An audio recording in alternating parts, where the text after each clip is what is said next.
Salut les copains, c'est de retour pour un podcast discographie sur un album, oulala, un album récent. Vous allez vous dire mais qu'est-ce qui se passe, qu'est-ce qu'ils vont nous faire? Ils vont nous faire un White Stripes.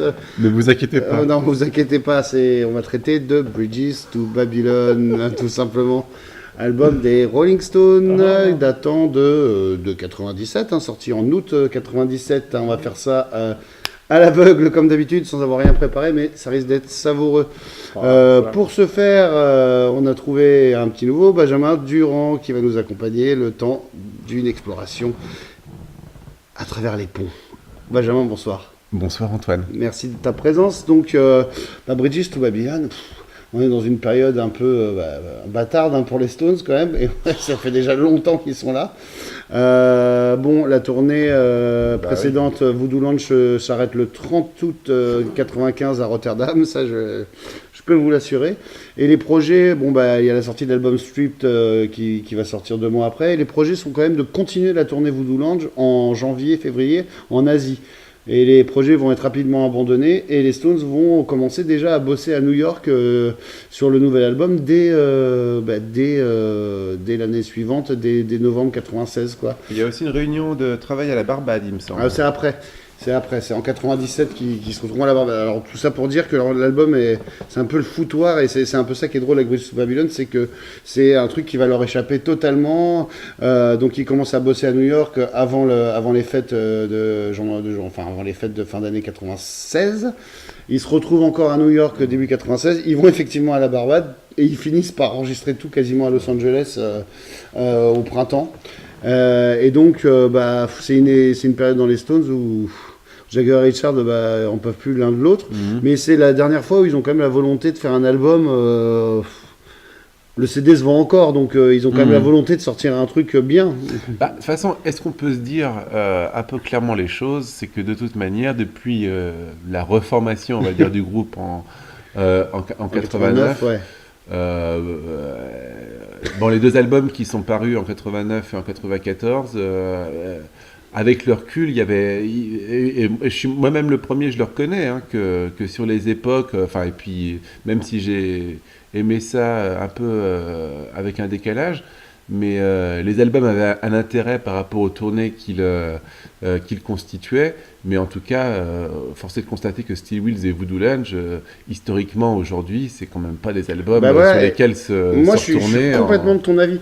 Alors je pense que c'est vraiment question de goût, parce qu'il y a beaucoup de gens qui diraient la même chose de Voodoo Lounge. Je pense que l'album, parmi les fans, est vraiment plus apprécié que Bridges.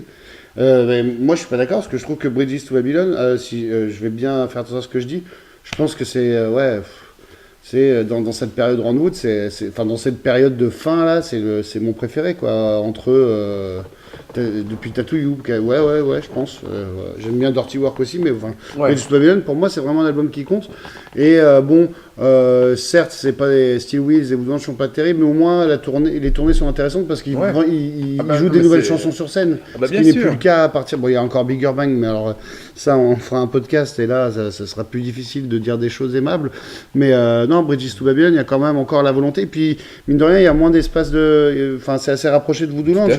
C'est-à-dire qu'ils n'arrêtent pas vraiment de bosser. Comme je disais, ils arrêtent en 95, ils prennent 10 mois de vacances et ils se remettent à bosser sur l'album. Pour refaire une tournée qui va durer 3 ans. Enfin, on n'en est pas là. Et là, ce qui se passe, c'est que Jagger et Richard ne s'entendent vraiment pas à cette époque et ils sont pas d'accord sur la façon de faire. Et du coup, ce qui va se passer, c'est qu'ils vont un peu se mettre d'accord en se disant écoute, tes chansons, Mick, tu les produis comme tu veux, et Kiss, tu les produis comme tu veux. Enfin, c'était un peu l'idée de départ de l'album, mais le problème, c'est que du coup, Jagger va se pointer avec 8 producteurs, et Kiss, du coup, va amener qui il veut, et du coup, on se retrouve peut-être avec l'album, je pense que c'est l'album des Stones où il y a le plus de crédits de l'histoire, quoi. Et puis en plus, l'autre raison pour laquelle il y a plein de crédits, c'est que pour une fois, ils ne sont pas allés enregistrer dans un paradis fiscal, etc. Ils décident d'enregistrer à Los Angeles, donc il y a des gens en ville, comme on dit, qui passent tout le temps. Et donc c'est plus simple d'avoir un petit Billy Preston derrière les les fagots. C'est vrai, parce que Voodoo Lounge était enregistré à Dublin, et puis Steel Wheels, justement, à Montserrat. Ouais, et puis à chaque promo des Stones, ils se disent on enregistre à LA parce que c'est sympa, il y a plein de monde. Ben non, on enregistre à Montserrat parce que justement on est tranquille et qu'il n'y a personne qui t'interrompt. Toujours dans la promo. Le fisc. Hein. Toujours, hein. Le fisc reste le truc le plus important, le pognon. Hein. Donc du coup, Bridges to Babylon, ça se passe un peu. Ouais, là, ils ouvrent 4 studios à la fois, quoi.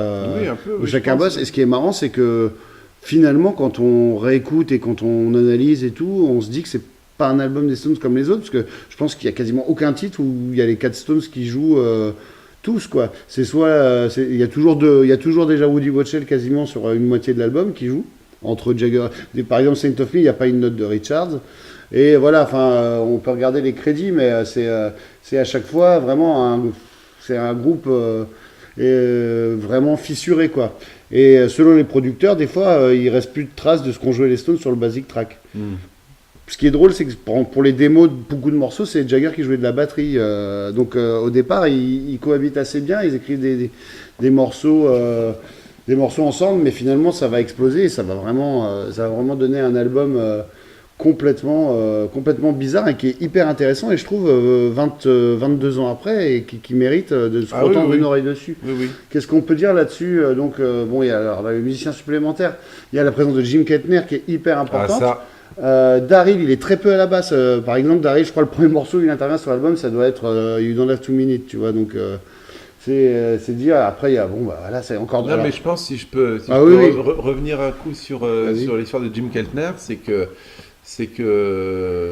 c'est peut-être un album où on sent on sent une présence de Charlie Watts qu'on n'avait pas senti depuis très très longtemps. Enfin, on sent Charlie Watts concerné et qui a envie de faire des trucs beaucoup plus que d'habitude. Tu as complètement raison. Et ce que dirait Charlie Watts, c'est qu'il s'est beaucoup amusé à faire ce disque parce que justement, ils ont bossé comme ils n'ont jamais bossé.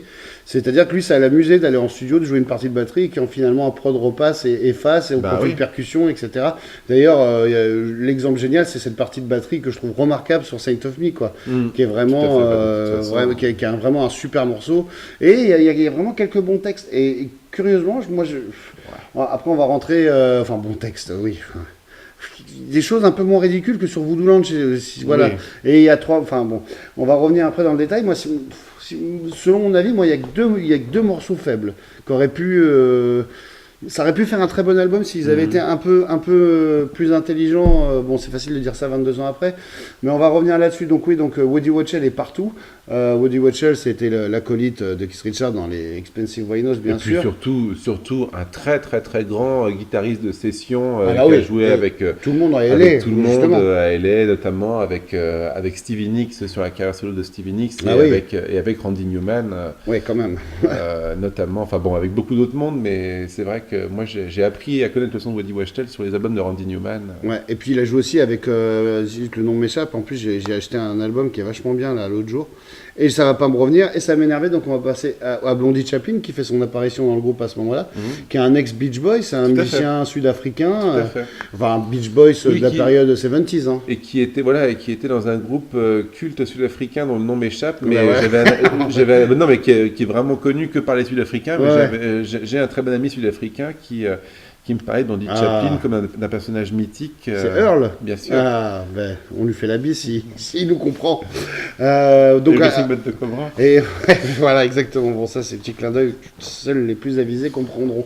Donc Blondie qui fait son apparition et qui va aller dans le paysage stonien scénique pendant 10 ans quand même. Hein. Bah oui. De ne pas se faire reprendre, mais rassurez-vous, les fans de Blondie, il a du travail et il est avec Brian Wilson sur toutes ses tournées. Donc c'est le mec quand même qui est flamboyant. Et il est flamboyant. Donc voilà, donc Donwoz est là, il produit pas, c'est pas vraiment très clair là-dessus parce que du coup, je pense que c'est produit, il y a 12 producteurs. Je crois qu'il y en a 8, sans compter Jagger, Richard, les Glimmer Twins, quoi. Et Donwoz. Mais vraiment, la super idée, c'est l'appel à Danny Saber et surtout aux Dust Brothers, quoi. Les Dust Brothers qui sont quand même... qui produisent 3 morceaux. Produisent 3 morceaux, mais c'est une super idée de Jagger et bien senti parce que 97, effectivement, ils ont un peu le vent en poupe, mais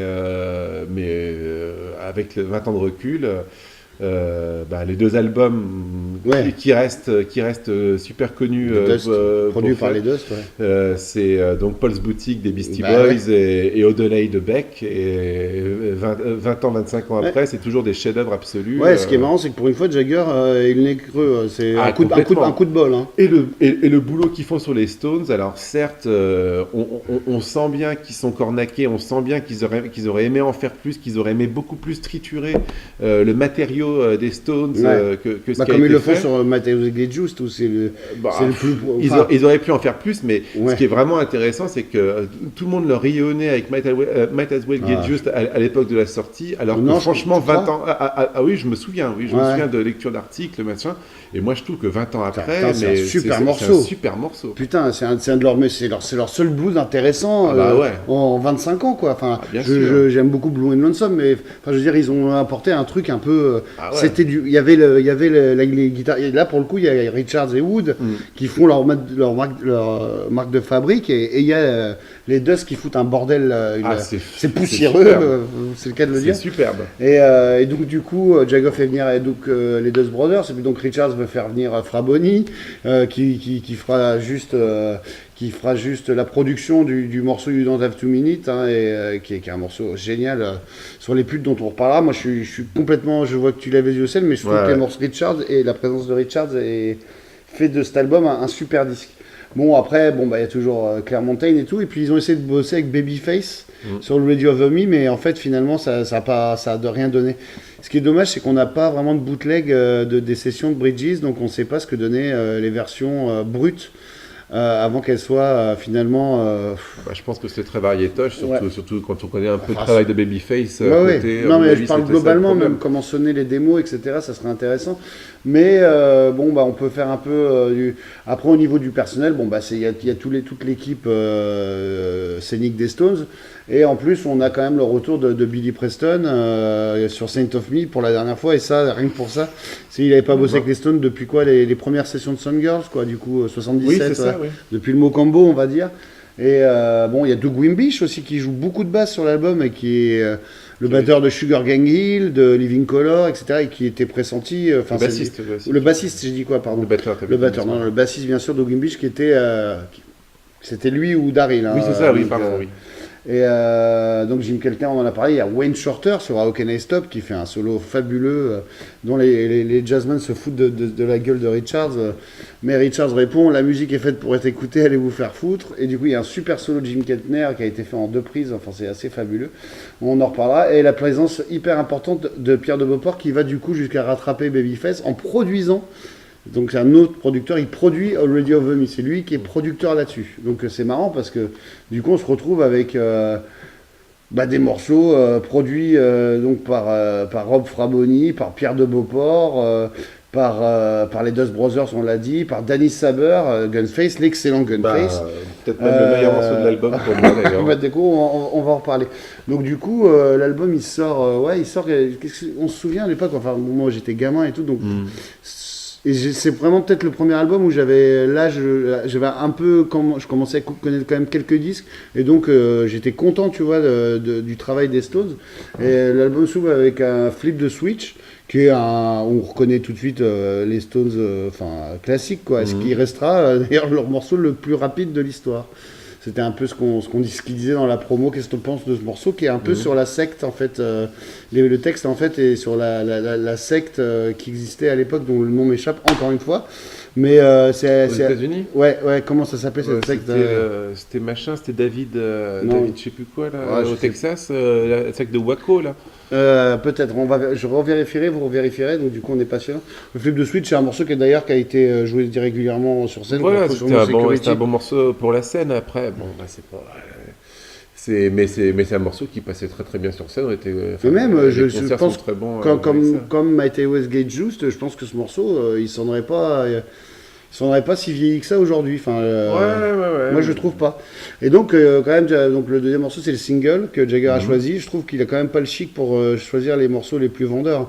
Je sais pas quel sort aurait eu l'album si on avait directement mis Saint of Me, mais c'est bien Anybody Seen My Baby qui a été choisi. Et il y a eu un petit qu'au départ, Benjamin.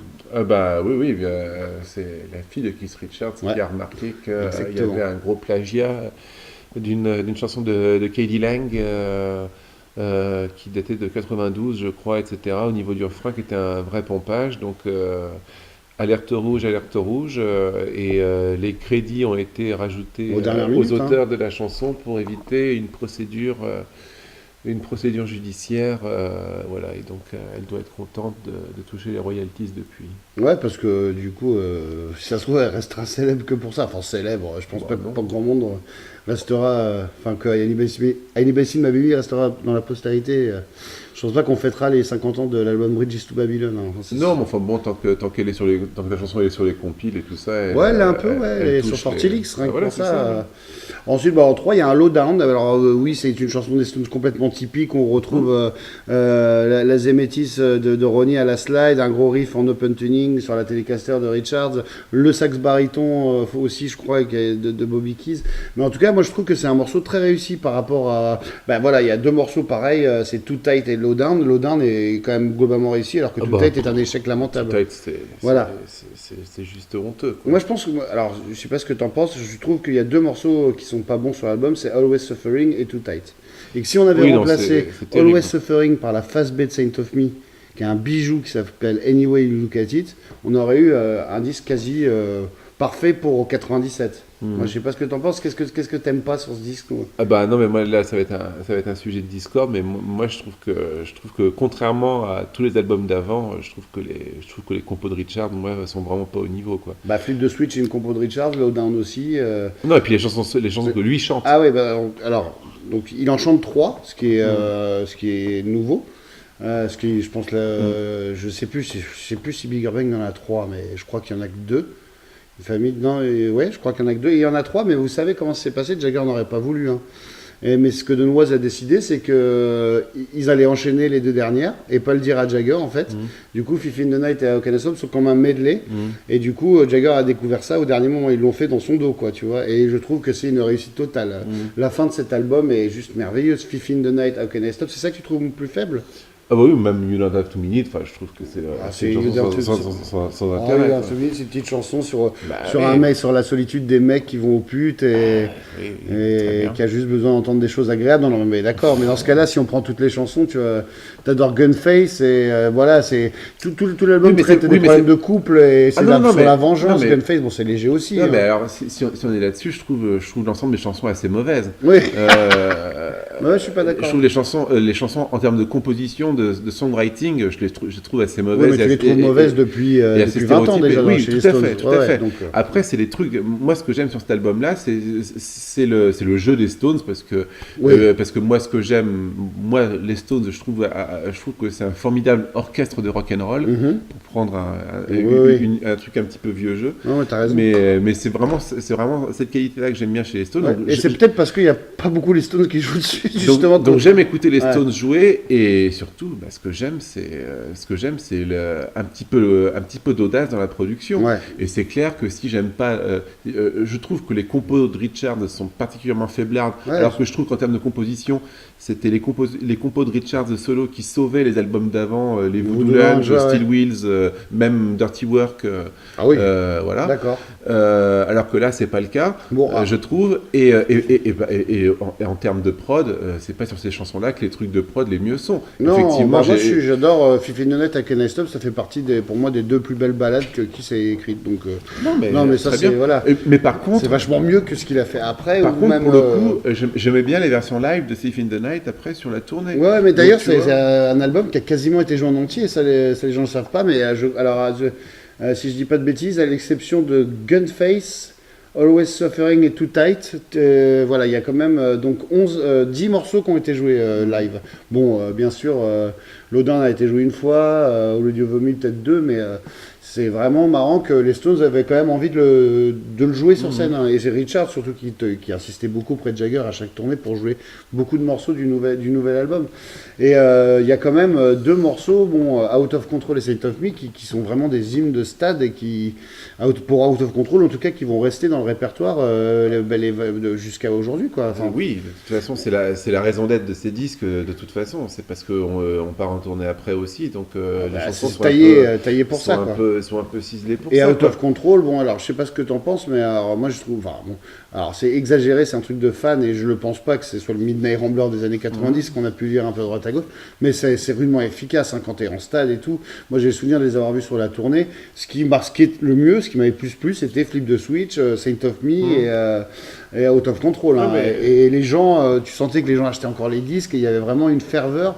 En plus, ça faisait 1 an qu'ils tournaient sur les platines, donc ça marchait vraiment bien sur scène. C'est là où c'est intéressant, c'est ce que je disais aussi au début, mais c'est là où on voit comment sont fabriqués ces disques. Ouais. Ces disques sont fabriqués pour ça, ils sont pas faits pour que dans l'histoire on se souvienne de cet album-là comme d'un grand disque. Ouais, c'est le prétexte pour partir en tournée. Exactement. Mais le problème, c'est que tu te rends compte, on est arrivé à une ère où il n'y a même plus de prétexte pour partir en tournée à part le pognon. Non. Et c'est terrible, mais c'est valable aussi pour Maca. Hein. Je pense pas, regarde, quand tu vois qu'il joue pas tellement d'Egypt Station sur scène, de moins en moins. Oui, mais donc c'est pas pareil.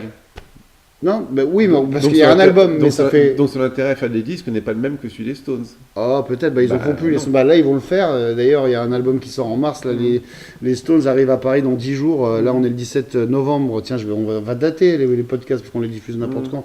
17 novembre 2018, les Stones arrivent dans 10 jours à Paris. Puis ça se trouve, je dis une connerie, mais c'est ce que mon petit doigt me dit que. Et donc, en mars, on aura un album des Stones. Donc,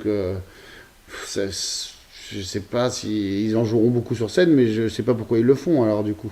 Non. Allez, c'est vrai que. Non, mais c'est vrai. Alors, mais je pense que quand même il y avait la volonté de faire un disque. On a déjà eu Bigger Bang. Alors pourquoi il y a autant de producteurs, pourquoi ils s'engueulent, c'est qu'ils avaient encore envie de faire un bon disque. Richards, c'est la dernière époque où il est un peu directeur musical encore même sur scène.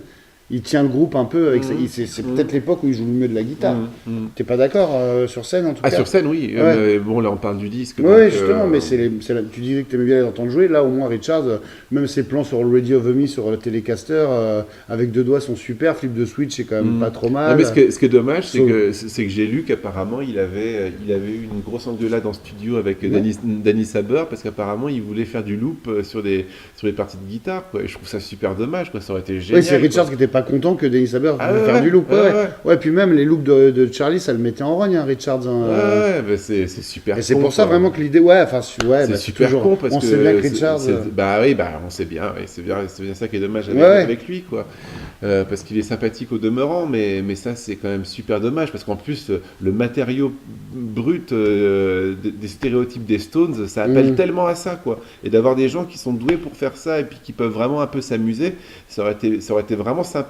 Là, on a un peu les prémices de ce qu'aurait pu être un vrai album ludique des Stones, quoi, où on aurait vraiment pu s'amuser, quoi. Mais non, c'est pas possible. C'est tout le contraste entre Jagger qui cherche les nouveautés parfois avec mauvais goût, mais. Le problème, c'est que derrière, le problème derrière, c'est que c'est très très vide au niveau de l'inspiration pour les chansons. Tu te rends compte, ils avaient déjà quand même 60 piges. Ils passaient du temps en tournée. Mais le problème, donc c'est Richards, je sais plus qui dit ça, mais en gros, si t'es pas aveugle et que tu viens pas du Delta, que t'es pas né en 28, il s'intéresse pas à ce que tu fais. Donc, Richards a toujours été comme ça. Et d'un côté, on le dit que c'est lui qui a gardé l'âme. Enfin, après, c'est beaucoup de com, tout ça, et beaucoup de. Bien sûr, les Stones à cette époque-là sont déjà des gens d'un certain âge et qui n'ont plus d'intérêt à faire la musique. T'as raison sur le comparatif de McCartney, c'est parce que McCartney à cette époque il sort un peu après, Flaming Pie, même dans les années 2000, Chaos in Creation, et même moi je vais même pousser jusqu'à Memory Almost Full, sont des albums où vraiment il y a des bonnes compos et c'est bien, quoi, tu vois.